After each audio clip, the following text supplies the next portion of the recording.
Hey everyone, this is Tristan back with another video, and in this video I am reviewing the Violectric V281 headphone amplifier and preamp. And in my opinion, this is probably one of the top 5 headphone amplifiers that you can get. It just sounds really great, and it can also drive pretty much any headphone you throw at it, because in the balance mode it can put out a maximum of 5.6 watts, which is plenty enough watts to drive pretty much any headphone you throw at it, even really hard to drive headphones. And it's made in Germany by a parent company called Lake People, and it's also been on the market for quite a while, several years, so it's not like a new headphone amplifier or anything like that. And rumor has it then that when Sennheiser was developing their HD800 headphone back 6 or 7 years ago, they actually used this amplifier as a test bed amplifier to, drive the headphones. So that being said, these drive the Sennheiser HD800 series, the HD800 and the HD800S, like really super well. Some people consider this headphone amplifier a little bit dark sounding, but I actually don't. I just consider it very euphonic, very natural sounding, and it really adds something to your signal, to your sound, and that's important. I have the Chord Hugo 2, which I can plug headphones directly into, so any external amplifier, just by the very physics of it, will actually be a little bit further away from the signal and can actually make the signal a little bit less resolving just by nature. So any headphone amplifier that I would add to my system must actually add something or not take away anything and provide a sound that I really enjoy. And I'm happy to say that with the Violectric 281, I do experience that. I don't experience any loss of resolution or anything like that, and I do get more dynamics and more headroom, certainly when using the Violectric, because it's more powerful.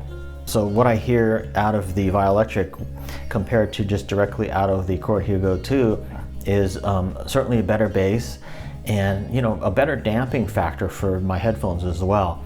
So just more involvement and just a bit more oomph out of headphones, especially in balance mode when I'm plugged into the headphone amp. Now on the back panel, it has a full assemblage of ins and outs, both single-ended ins as well as balance ins, and then also on the front panel you have both balance as well as single-ended ins and outs as well.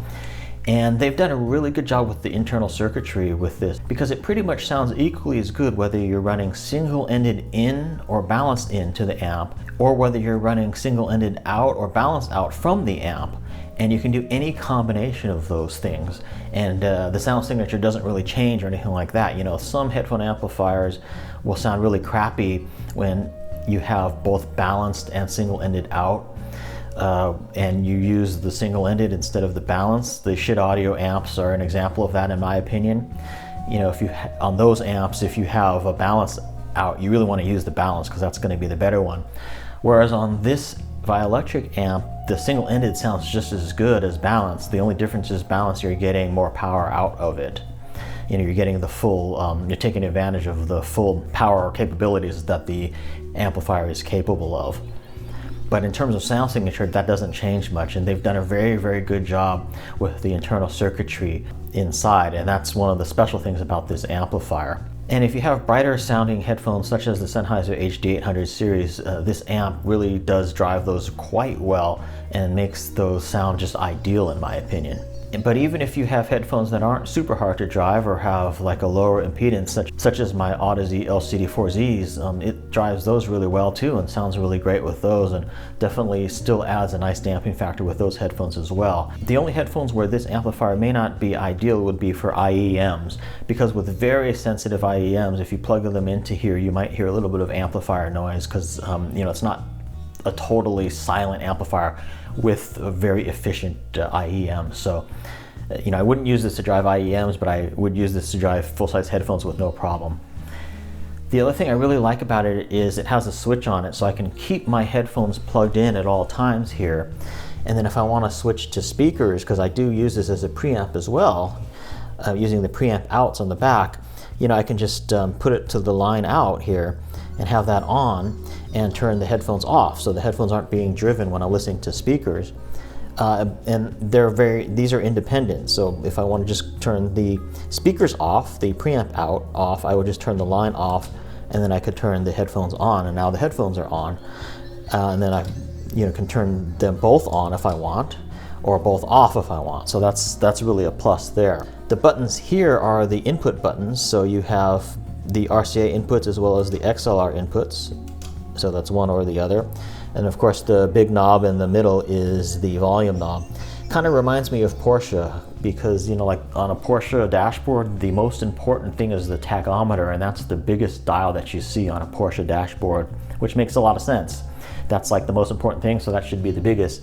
It's the same here. The biggest thing is the dial, the volume dial. That's the most important thing that you control the most, and therefore that's the biggest thing that you see.